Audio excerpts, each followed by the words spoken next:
Hey guys, it's Angie with Greenstyle. I'm going to do a real quick video on how to stitch up the zipper pocket on the newly released Brassie joggers.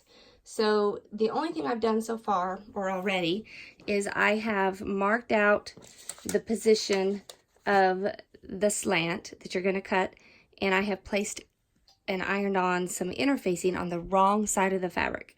And then I've laid it out, and then I placed the two pieces of woven fabric that I've cut, and I'm using a lightweight stretch woven for this, and I placed them on the fronts as this. And I've put in a couple of pins just to keep them in place so they don't twist around a little bit or move around. The next thing I'm going to do is mark out this rectangle right here. So I'm going to use some chalk or some ink, disappearing ink, or something along those lines in order to mark that out. And I'm going to do that on both sides for both pockets. All right, so I have sewn around the rectangle. And a little tip for you, I always start somewhere along the straight edge. So I can, as I come to the corners, I can leave the needle down, pick up my presser foot, rotate and stitch to the other one, leave it down, pick up your presser foot, rotate and stitch down.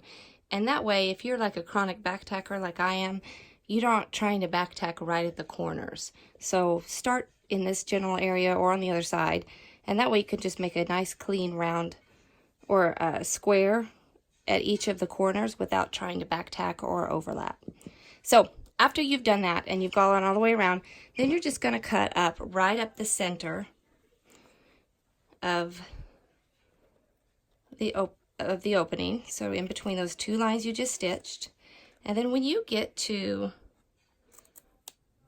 the corners, you're going to leave about a ½ inch or so from this sewn edge, and then you're going to go and clip out to the corner, and you're going to get out as close as you can to the edge where you pivoted your machine, right out to the edge, just like that.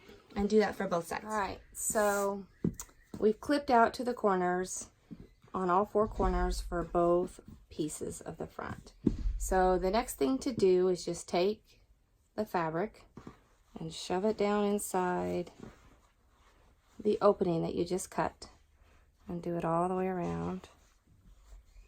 And then you can flip it over, and now's where your iron is going to come into play, because you're going to need to iron this a little bit and press it.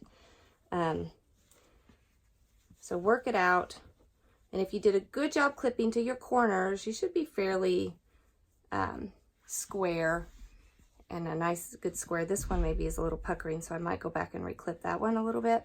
And I'm going to press it all out and make sure that I have a nice, crisp, clean opening. So that's what I'm going to go do real fast. All right, so I have pressed these openings. I've worked it out, and I used a little bit of spray starch on it, so I have nice, crisp, clean openings with crisp corners. And then I'm going to take my zippers, and I just put some of this pressure tape or Wonder Tape along the edges. You can apply the Wonder Tape or the pressure tape to either the zippers, or you can apply it to the wrong side of the opening all around the corners. Either way, I kind of like just putting it on the zipper tape one way or the other. I don't know if there's a right way to do it or not. This is just a personal preference, I guess. So after I pressed it on, I'm going to peel the papery stuff off. And now it's ready to center onto the opening. So the nice thing about this is you can move it and adjust it and switch it around. If you press it on there and you don't like it, you can adjust it.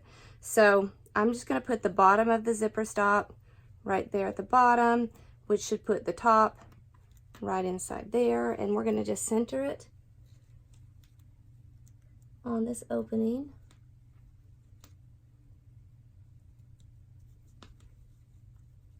Press it down, and then flip it over and make any necessary adjustments. So like I said, it's awesome because you can kind of switch it around, clean it up a little bit and make sure it's nice and straight. And then you can give it a real good firm press. So we're going to do the same for the other side. Okay, so I've got both of the zippers centered on in the openings, and I've also made sure that the zipper stop is at the very top. I guess you could open from the bottom up, but it seems more right to do it this way. So make sure your zipper to stop is up here so you can pull your zipper down, and then everything is kind of pressed into place.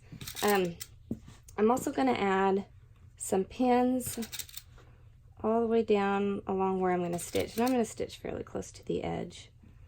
And I'm going to put these pins in just to give the fabric some more stability, because you've got interfacing on the wrong side of this fabric, but I think pins just help keep it all nice and stable. So I'm going to do that, and then I'm going to go stitch around. Again, I'm going to start not at a corner, but somewhere down along the straight edge, and then I'm going to make my corners, and then I can back tack without causing overlap at the corners. Okay.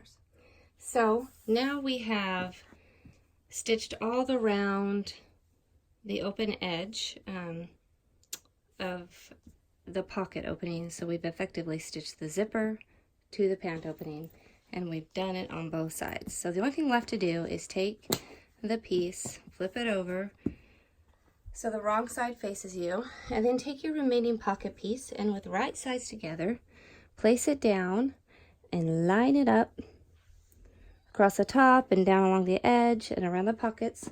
And then take your pins, and you're going to want to pin together only these two layers. So only the two pocket layers are going to get sewn together. So kind of lift it up, stitch or pin all the way around. Make sure you can either use clips or pins, but make sure you're careful to keep them lined up nice and even. And then you're just going to go to your serger or your sewing machine. You're going to pick this edge up and then just stitch all around that curved portion of the pocket. All right, so I have just sewn, and I used my serger, but I've just sewn the pocket to the pocket lining or the woven piece of the pocket. Inside there, I've stitched along that edge. So the only thing left to do, you're pretty much done with the pocket portion, is make sure it lays out flat and it's not puckered up. And I highly suggest you go back and baste across the top edge, here to here, and baste a little bit down on the side edge as well. You can do most of it or down to the pocket, just so the pocket stays in place when we go to stitch the waistband on and when we go to stitch the side seams. That's it.